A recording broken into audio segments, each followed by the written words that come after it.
क्या पूरा देश शाहीन बाग बन जाएगा? आखिर क्यों चुभ रहा है मुसलमानों को वक्फ संशोधन बिल?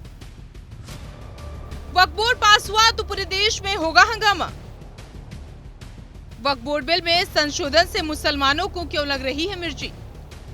पूरे देश में औरंगजेब और हिंदू मुस्लिम का विवाद खत्म भी नहीं हुआ था कि एक नए मुद्दे ने तूल पकड़ ली और देश भर में शाहीन बाग जैसी स्थिति हो जाने की धमकी दे दी। शायद उनको ये नहीं पता कि देश की सत्ता नरेंद्र मोदी के हाथ में। वो कहते हैं ना कि विनाश काले विपरीत बुद्धि। यही हो रहा है मौलाना के साथ। सब कुछ ठीक चल रहा था, इसी बीच उन्होंने एक बयान दिया जिसमें वो अपने ही बिछाए जाल में फंस गए। बीते दिन मोदी सरकार ने संसद में वक्फ संशोधन बिल को पेश किया, जिसके बाद अब मुस्लिम संगठन विरोध कर रहे हैं। All India Muslim personal law board और जमीयत उलमाए हिंद जैसे संगठन 13 मार्च को जंतर मंतर पर प्रदर्शन करेंगे।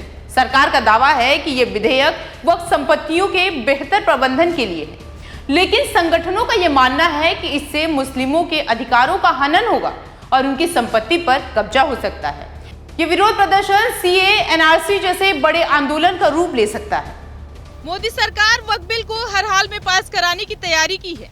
नीतीश कुमार के नेतृत्व वाली जेडीयू और चंद्रबाबू नायडू की टीडीपी जैसे सहयोगी दल संसद की संयुक्त समिति ज्वाइंट पार्लियामेंट की ओर से मंजूर किए गए संशोधनों के साथ वक्फ संशोधन बिल का समर्थन करेंगे।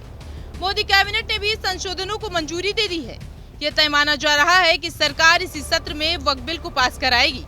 इस तरह all India Muslim personal law board ने इस मुद्दे पर मोदी सरकार से आर पार का ऐलान कर दिया है।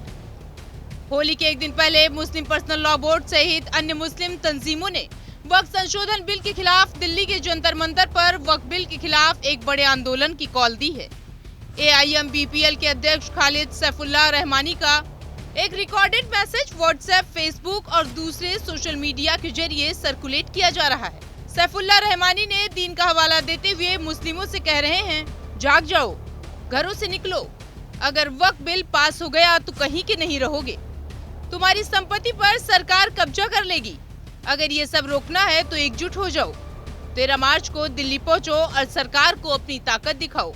जमीयत उलमाए हिंद के अध्यक्ष मौलाना अशरफ मदनी ने लिखित बयान जारी कर कहा, मुसलमानों को अपने अधिकारों की बहाली के लिए सड़कों पर उतरने के लिए मजबूर किया जा रहा है।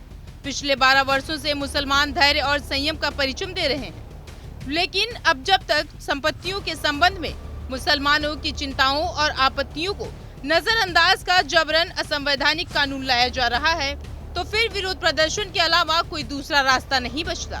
खासकर अपने धार्मिक अधिकारों के लिए शांतिपूर्ण प्रदर्शन करना देश के हर नागरिक का संवैधानिक अधिकार है। अरशद मदनी ने कहा, हम ऐसा कानून स्वीकार नहीं करेंगे जो शरीयत के खिलाफ हो। मुसलमान हर चीज से समझौता कर सकता है, लेकिन अपनी शरीयत से नहीं। ये मुसलमानों के अस्तित्व का नहीं है, बल्कि उनके अधिकारों का सवाल है।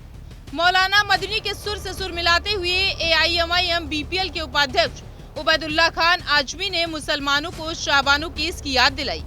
उन्होंने कहा कि सारे मुसलमानों ने एक होकर शाहबानो केस में सुप्रीम कोर्ट के फैसले के खिलाफ प्रदर्शन किया, तो उस वक्त राजीव गांधी सरकार को झुकना पड़ा था। अब हालात उससे भी ज्यादा खतरनाक हैं। इससे पहले भी उत्तर प्रदेश की राजधानी लखनऊ में मुस्लिम पर्सनल लॉ बोर्ड के सदस्य और सिया मौलाना कल्बे जवाद की अगुवाई में प्रदर्शन हो चुका है। रमजान के पहले जुमे की नमाज के बाद वक्फ संशोधन अधिनियम के खिलाफ एक बड़ा प्रदर्शन हुआ। बड़ा इमामबाड़ा स्थित आसिफी मस्जिद में सिया मौलाना कल्बे जवाद ने नमाज के बाद अपने समर्थकों के साथ विरोध जताया।